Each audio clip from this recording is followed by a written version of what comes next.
Quiero empezar con una cita de Boston Consulting Group y de hecho parece encajar bastante con la preocupación que tienen los directivos.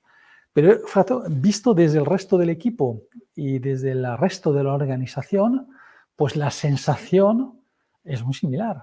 El 90% de los empleados y el 50% de los mandos intermedios no entiende la estrategia de su empresa. Así que se ve que hay bastante correlación entre lo que la gente no entiende con lo que a los directores generales les preocupa habitualmente. Y fijaros bien que esto puede parecer, de hecho, una dicotomía, porque cuando tú hablas, sin embargo, con ellos te dicen, los directores generales, que la visión que tienen para el negocio está ampliamente compartida, que de hecho con los equipos de recursos humanos hacen ejercicios de divulgación a nivel departamental, a nivel de equipo, para dar a conocer la estrategia. Y sin embargo, luego podemos pensar que existe una actitud pasiva del equipo frente a este proceso de divulgación o a esta visión que puede tener el CEO de la compañía. Entonces, claro, ¿cómo nos quedamos? ¿Estamos haciendo comunicación? ¿La estamos haciendo bien? ¿O realmente es que nuestros equipos son pasivos y no están tan interesados en estos procesos que intentamos llevar a cabo para el futuro de la compañía porque en el fondo están dedicados al día a día? Bueno, pues esto que parece una anomalía, pues es bastante habitual en las compañías. De hecho, fijaros bien que hace unos años, bueno, una decena de años, recibí un encargo de una empresa del centro de España y bueno, el proceso, el cometido era claro, se trataba efectivamente de llevar a cabo un proceso estratégico que había ordenado el Consejo de Administración de la sociedad. Bueno, hicimos un trabajo, el diagnóstico estaba bastante claro de lo que había que realizar, se determinaron las oportunidades, se trabajó con el equipo de dirección y bueno, llegaron a conclusiones que aprobó el Consejo de Administración. Perfecto. El cliente decidió poner en marcha por su cuenta el proceso y todos tan contentos.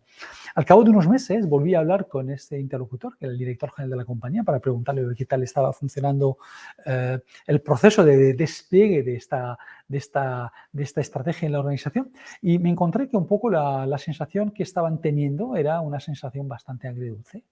¿Y agridulce por qué? Pues agridulce porque las iniciativas más ilusionantes que se habían definido y se habían trabajado no estaban consiguiendo, de alguna forma, arrancarse ni ponerse en marcha. O sea, el día a día ejercía demasiada presión para que estas nuevas iniciativas, que requerían una dedicación de recursos, un trabajo seguramente mucho más en equipo por parte de muchos miembros de la organización, bueno, la cuestión es que no salió adelante. Bueno, pues yo le propuse, digo, mira, si quieres yo me acerco, estoy con vosotros una mañana, me entrevisto con unos, con otros, me entrevisto con directivos, con mandos intermedios, en fin, hacemos algún taller, intentamos pensar un poquito y yo ya te cuento un poco pues, qué opinión me llevo yo, porque inicialmente parecía que el equipo de dirección estaba bastante ilusionado con el proceso. Bueno, pues me hice este trabajo y recuerdo muy bien que al final de la mañana me siento con el CEO de la compañía y me dijo, bueno, ¿qué?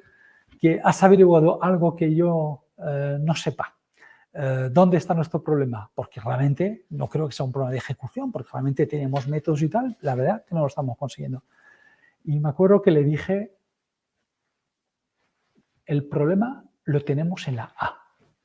Se me quedó como que el problema lo tenemos en la A, ¿qué quieres decirme? Y os lo voy a explicar, que es un poco parte de la sesión que quiero compartir con vosotros hoy. La A. Hace ahora mismo 20 años, 2002, 20 años, hice un programa de desarrollo directivo en el IES. Yo recuerdo perfectamente al profesor Jaume Llopis, de hecho igual algunos de vosotros lo habéis tenido como profesor, si habéis cursado etapa en el IES. Era el profesor de dirección estratégica y recuerdo que un día en la clase nos pone esta fórmula que os pongo aquí ahora delante, E por A por E igual a R. Es decir, que si tú quieres conseguir resultados exitosos para tus iniciativas estratégicas tienes que poner en marcha esta fórmula.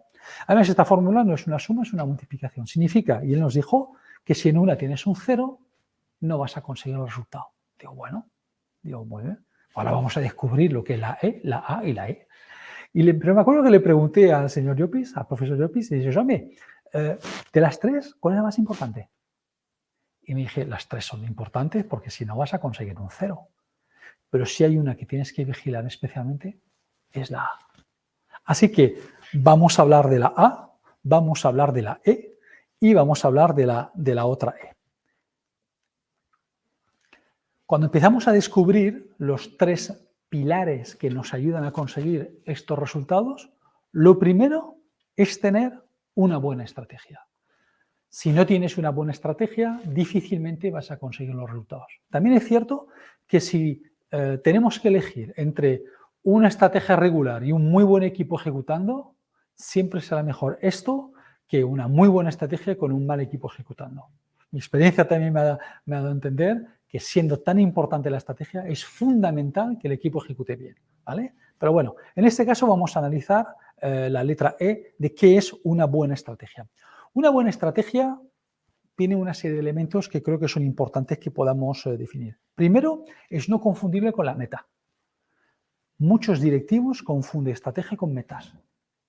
Me acuerdo un director general que me dijo una vez, cuando le pregunté, oye, ¿qué estrategia tienes? Y me dijo, para mí, la estrategia de mi empresa es ser grande y ganar mucho dinero. Bueno, como objetivo, como ambición loable, ser grande, ser líder del sector y, a la vez, ganar mucho dinero. Pero esto no es una estrategia. Esto no nos dice cómo vamos a conseguir ser grande, cómo vamos a conseguir ser líder del sector y cómo vamos a conseguir monetizar lo que hacemos de tal manera que cada vez ganemos más dinero.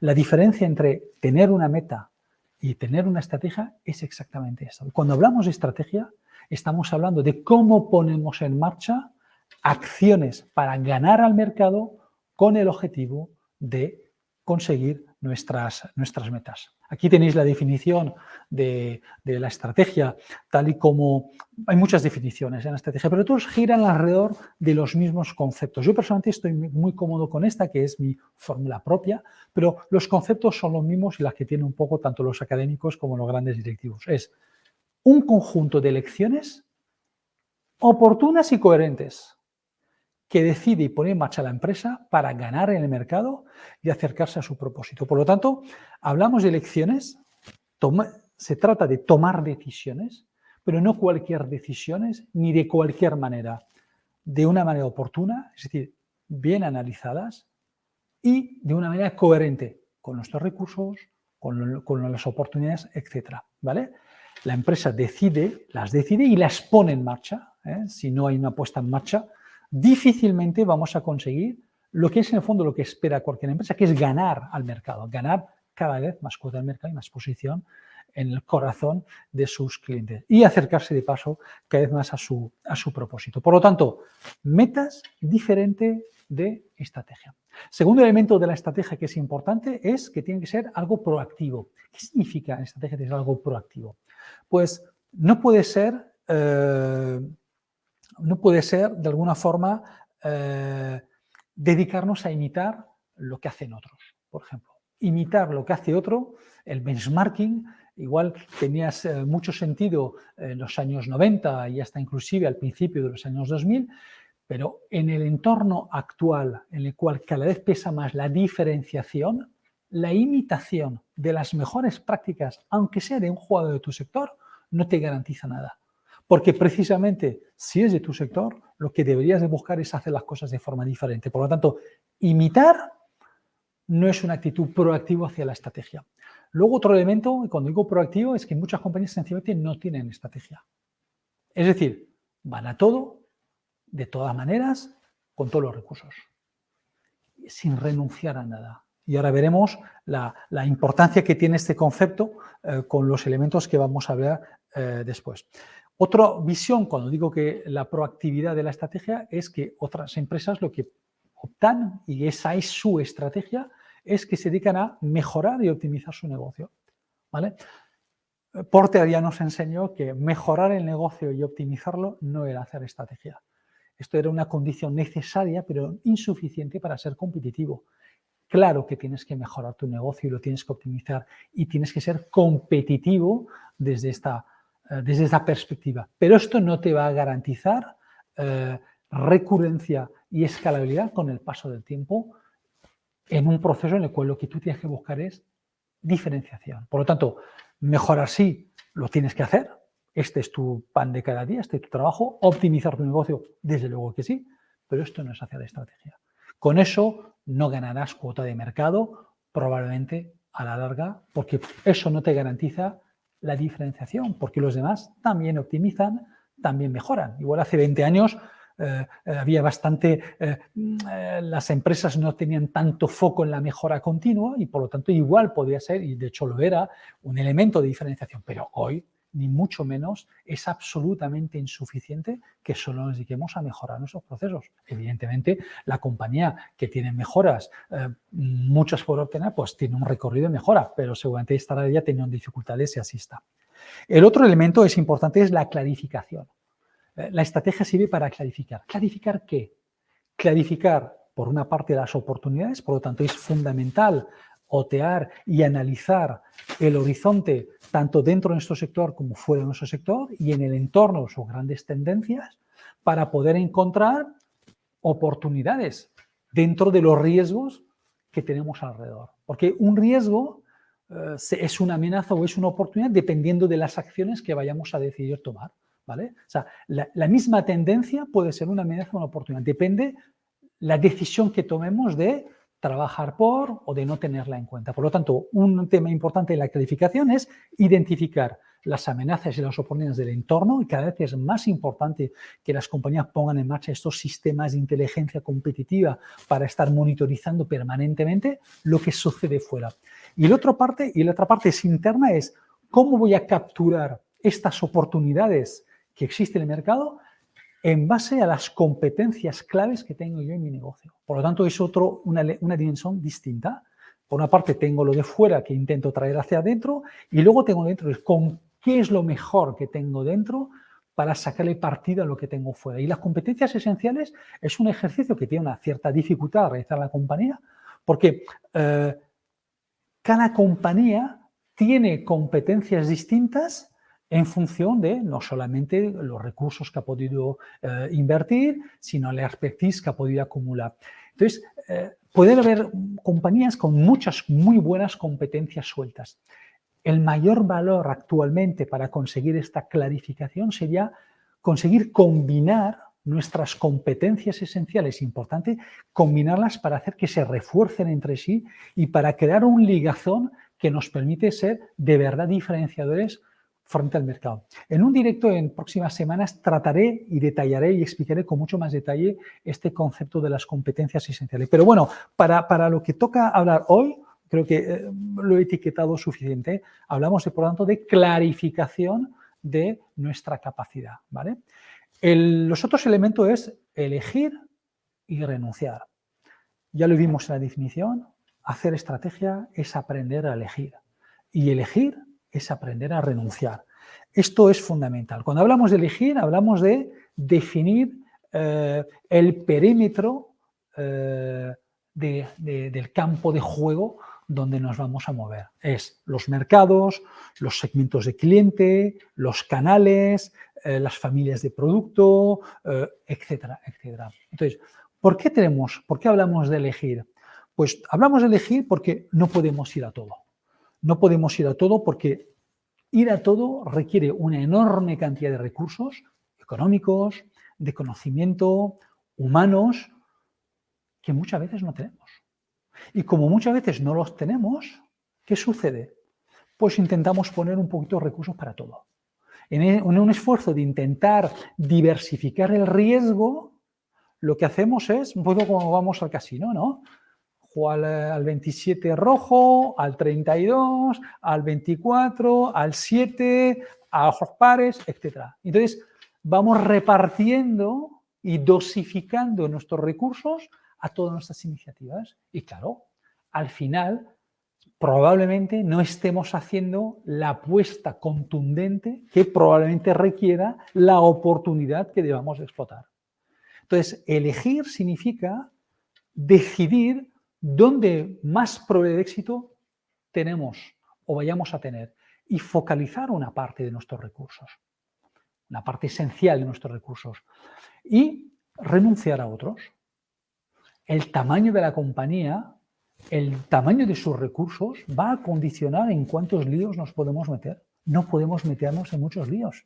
No podemos ser compañías de tamaño medio y tener 7 marcas y y vender a 150 países y tener, bueno, porque igual es muy difícil. Luego te encuentras lo que te encuentras. Luego hablas con el country manager de Alemania y te dice que no tiene los catálogos, no apostamos para la feria de Alemania porque estamos apostando por la feria.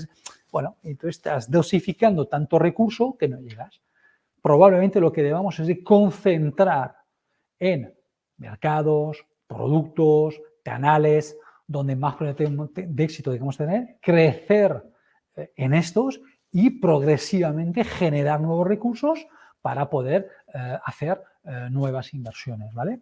Entonces decíamos, elegir y elegir es renunciar. Renunciar es lo más difícil. Renunciar es lo más difícil para nosotros y seguramente para los miembros de nuestro equipo. Y sin embargo es fundamental para la focalización de los recursos. Yo recuerdo, de hecho, una compañía con la que estuve trabajando hace unos años, esto era, bueno, por aquí, por la zona de Castellón. Yo recuerdo con un ejercicio que hicimos, una compañía de tamaño medio, una compañía facturaría, pues no sé, unos 30 millones de euros de entonces. Y claro, la compañía estaba en muchos mercados, en muchos productos, muchas categorías, grandes equipos. Bueno, tenía dificultades para conseguir la monetización en términos de rentabilidad, que no de volumen, de tantas iniciativas, ¿vale? Entonces, bueno, lo que hicimos es un ejercicio de focalización. Oye, ¿en qué mercados tenemos que estar? ¿Dónde hay más probabilidad de éxito? Al final, de los X mercados decidimos apostar en 5 mercados claves y ahí hicimos un desarrollo coherente, importante de recursos para estos mercados, eligiendo área manager, haciendo apuestas reales de producto, etcétera, etcétera, etcétera. Y en la compañía, pues de alguna forma, esa focalización le permitió saber dónde tenía que dedicar recursos y dónde ya tenía que dejar de dedicar recursos, ¿vale? Vamos a continuar con la segunda clave de nuestra ecuación. Después de estrategia, tenemos una segunda E, que es la ejecución. Ejecución excelente. ¿Qué es ejecución excelente? Fijaros bien que ejecución excelente le quiero dar le quiero atribuir una serie de conceptos. El primero es el concepto de transversalidad. ¿Qué es transversalidad? Cada vez es más importante que rompamos en nuestras organizaciones los conceptos de estanqueidad que son muy propios de estos silos departamentales que tenemos, seguramente fruto de modelos organizativos igual de que tienen ya cierto tiempo. Modelos organizativos del siglo XX, como decía un profesor, Xavier Ferraz, profesor de SADE. Claro, con modelos organizativos del siglo XX intentamos gestionar los equipos y los negocios en el siglo XXI. Bueno, estos modelos, estos silos organizativos dificultan la puesta en marcha de iniciativas estratégicas novedosas que requieren de alguna forma un trabajo en nuestra organización. Fijaros, voy a compartir con vosotros una imagen.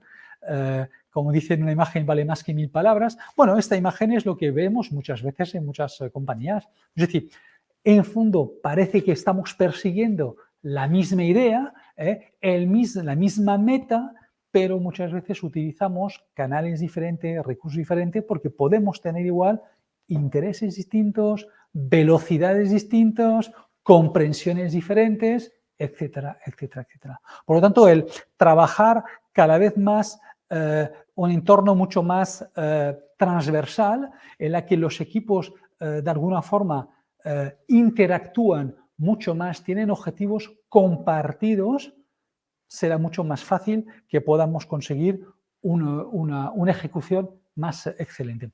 El segundo elemento es diferenciar las metas de los sistemas.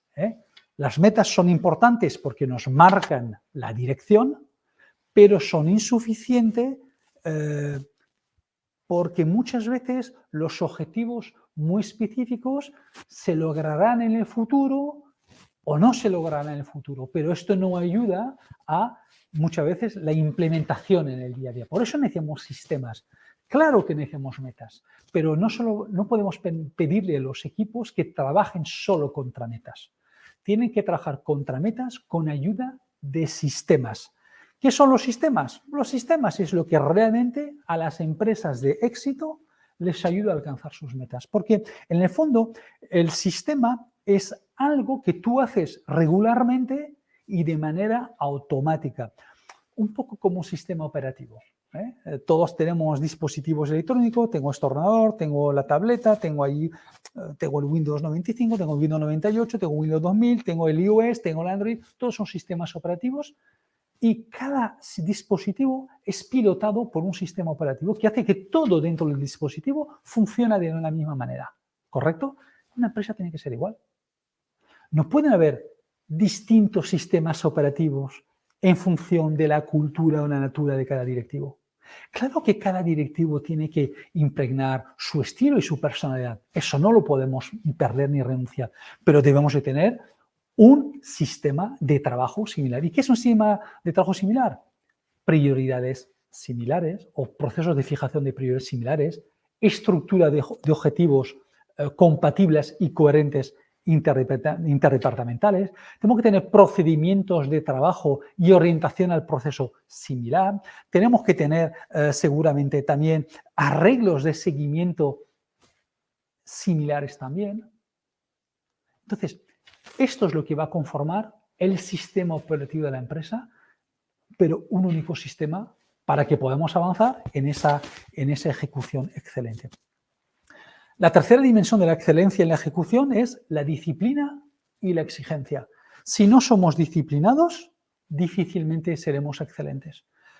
Para eso, cada vez hay que utilizar metodologías de trabajo que nos ayuden. Yo personalmente, y eso también será objeto de otro directo más adelante, me gusta recomendar cuando hacemos un proceso de despliegue de la estrategia, la metodología OKR, el servicio de la estrategia. OKR es, como dice, es el acrónimo de Objective and Key Results, es objetivos y resultados claves. Básicamente esta metodología lleva 20 años en el mercado, aunque es conocida muy recientemente aquí en España, hace creo que 3 o 4 años que se está empezando a oír. Yo la estoy trabajando desde en estos 3 años y lo cierto que el valor que tiene esta metodología de orientación a objetivos sobre otro es que hace que las personas se enfoquen en los resultados y no tanto en las tareas.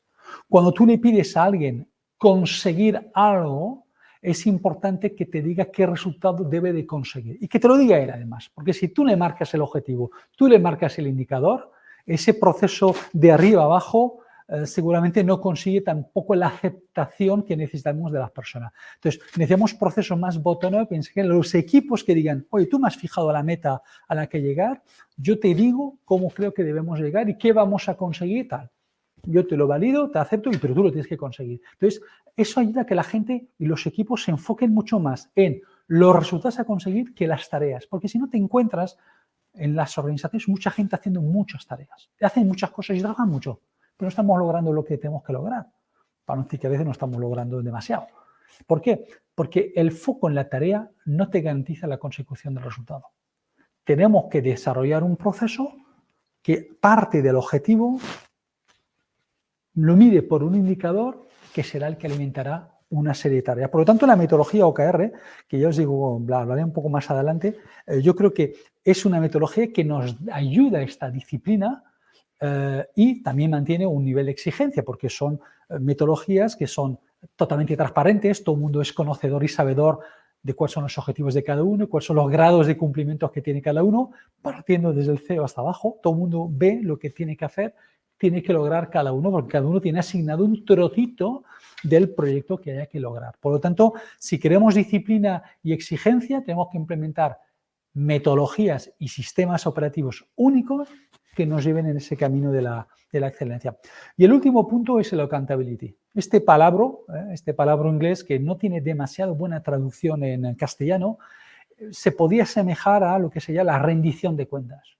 Es decir, tenemos que responsabilizar y las personas se tienen que responsabilizar de lo que han dicho que van a lograr. Como en la metodología OKR, por ejemplo, es el propio equipo que dice lo que va a lograr, cuánto y cuándo. El proceso de rendición de cuenta es que tú me has dicho que vas a tener esto en este plazo y vas a llegar hasta aquí. ¿Cómo lo llevas? ¿Qué te falta? ¿Por qué no lo hemos conseguido?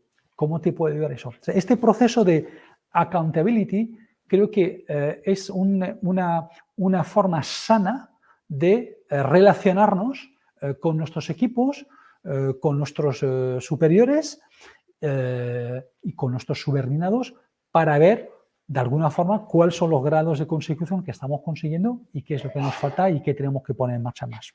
¿Correcto? Bueno, este sería un poco el ejemplo de lo que serían los OKRs. ¿Vale? Muy bien. Bueno, pues ya hemos desvelado la incógnita, la tercera incógnita de nuestra ecuación. La A es la A de aceptación. La A de aceptación es lo que nos va a permitir redondear esta fórmula y voy a pasar a explicarlo. ¿Qué es aceptación? ¿Cómo puede ser que estemos hablando de que los equipos tienen que aceptar? Hemos dicho, en definir una buena estrategia, seguramente tenemos un proceso de ejecución excelente y estamos hablando de aceptación. Realmente la aceptación es una variable que nace en la formulación de la estrategia y vive dentro de lo que es la ejecución excelente.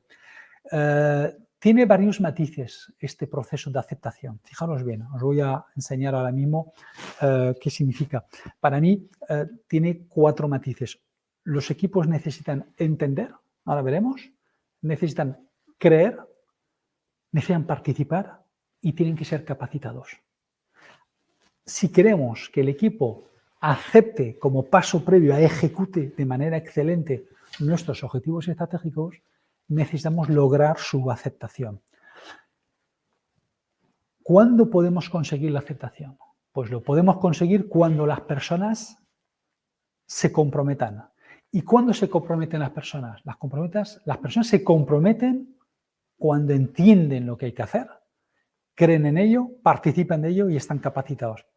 Fijaros bien que en el ejemplo del principio, os comentaba esta empresa de Madrid, de la zona centro con la que estuve trabajando, y al final de la mañana averiguamos que había habido un problema de aceptación. Habíamos hecho un proceso de definición estratégica, habíamos creado un supuesto sentido de urgencia por el cual había que poner en marcha estas medidas. Aparentemente la compañía tenía una metodología, no era un OKR, pero bueno, tenía una metodología de ejecución de proceso pues, correcta, con indicadores, etc. Y sin embargo no consiguió los resultados. ¿Por qué? Porque falló la aceptación. ¿Y por qué falló la aceptación? Falló la aceptación porque la gente no se sintió comprometido, porque en el fondo no acabó de entender todo el alcance de las medidas que se tenían que tomar. Fijaros que cuando hablaba antes al inicio de lo que es estrategia, hablábamos de clarificar, hablábamos de elegir y hablábamos de renunciar.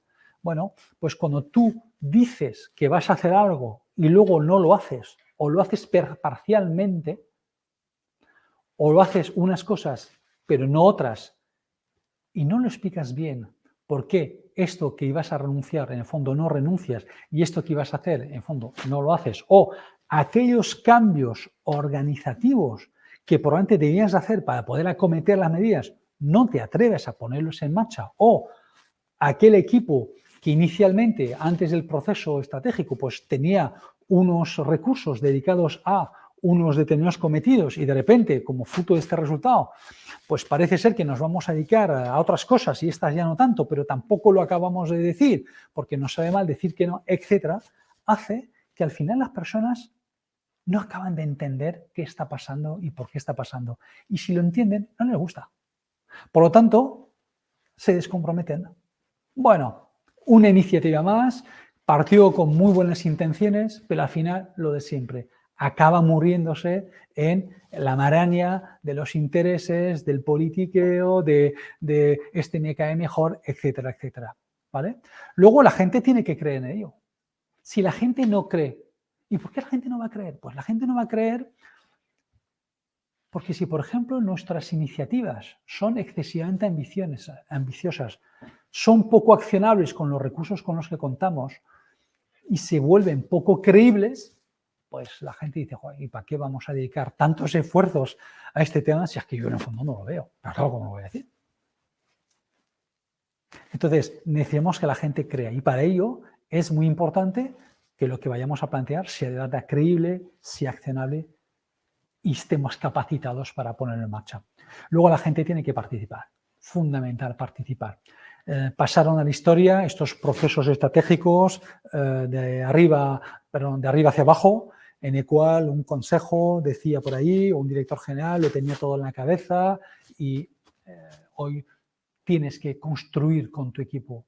La complejidad de los mercados, la complejidad del entorno es tal que solo no podemos pilotar una compañía. Necesitamos pilotarla con un equipo comprometido y que haya participado en el porqué y en el para qué de lo que estamos haciendo. Y por eso necesitamos hacer que cada vez más capas de la organización participen del proceso y entiendan por qué se toman las decisiones. Si se lo tenemos que dar todo masticado, realmente no estamos ayudando al compromiso, porque ninguna de estas personas, por mucho que se lo queramos explicar, a veces entiende las cuestiones que se han estado analizando y que han hecho que se haya llevado, digamos, a tomar una determinada decisión, tanto en pro de una parte del negocio o en detrimento de esa parte del negocio, ¿vale? Y la otra parte es estar capacitados para ello. Es decir, decidir lanzarnos en nuevas iniciativas, pero no contar con recursos. Cuando hablamos de recursos, hablamos de personas preparadas para ello, personas con tiempo para ello y con presupuesto económico para hacer las cosas. Claro, si yo estoy completamente saturado con mi día a día y no tengo recursos y capacidad de liberar tiempo para esto, pues la probabilidad de que yo lo vaya a conseguir es baja. Por lo tanto, este es el motivo por el cual muchas compañías no consiguen poner en marcha sus procesos. Pero fijaros bien, hay otras razones que están detrás de todo esto y que hacen que se produzca lo que estamos diciendo. Primero, lo que pone aquí, no se acaban de tomar las decisiones, lo comentábamos hace un momento. Es decir, si yo no tomo claramente una decisión de ir a favor de o en contra de o invertir tanto aquí o tanto acá, ¿vale? Porque no me atrevo a decir que no, pues probablemente estoy transmitiendo un mensaje a la organización de, bueno, pues esto igual no va tan en serio como parecía. Entonces, bueno, vamos ahí igual con el freno a mano puesto o más flojo, ¿no? Segundo es que yo observo que igual no comunicamos bien. Yo decía al principio, o hace un momento, que la comunicación era tan importante decir el por qué sí voy a hacer algo como decir el por qué no voy a hacer algo. Del quién, hablamos de clientes, del qué, puede ser el producto, del cómo, la propuesta de valor, del dónde, el mercado y el cuándo, ¿vale? Esas serían un poco las grandes preguntas de por qué nos dedicamos a unas cosas o no nos vamos a dedicar a otras. Tenemos que hacer una comunicación tanto de una cosa como de la otra. Y precisamente esa comunicación, vuelvo para atrás, es lo que hace que no se comunique correctamente. Eso es una parte. Y luego hay otro elemento que he detectado y es el lenguaje. Hacemos comunicaciones, en el fondo le dedicamos tiempo, pero son relativamente breves y presuponemos que detrás de lo que decimos la gente entiende. O sea, detrás de las palabras que utilizamos, la gente entiende lo que significa. Yo cojo un ejemplo. Es habitual oír hablar de tenemos que ser innovadores, tenemos que ser una empresa ágil, tenemos que tener todos un pensamiento estratégico. En fin, estas palabras, estas expresiones que repetimos así, tenemos que ser una empresa flexible, ¿vale? Claro, luego le decimos que tenemos que ser una compañía eficiente. De eso, ¿cómo acompasamos la flexibilidad con la eficiencia? El director de operaciones dice, ostras, ¿y esto yo cómo lo voy a lograr?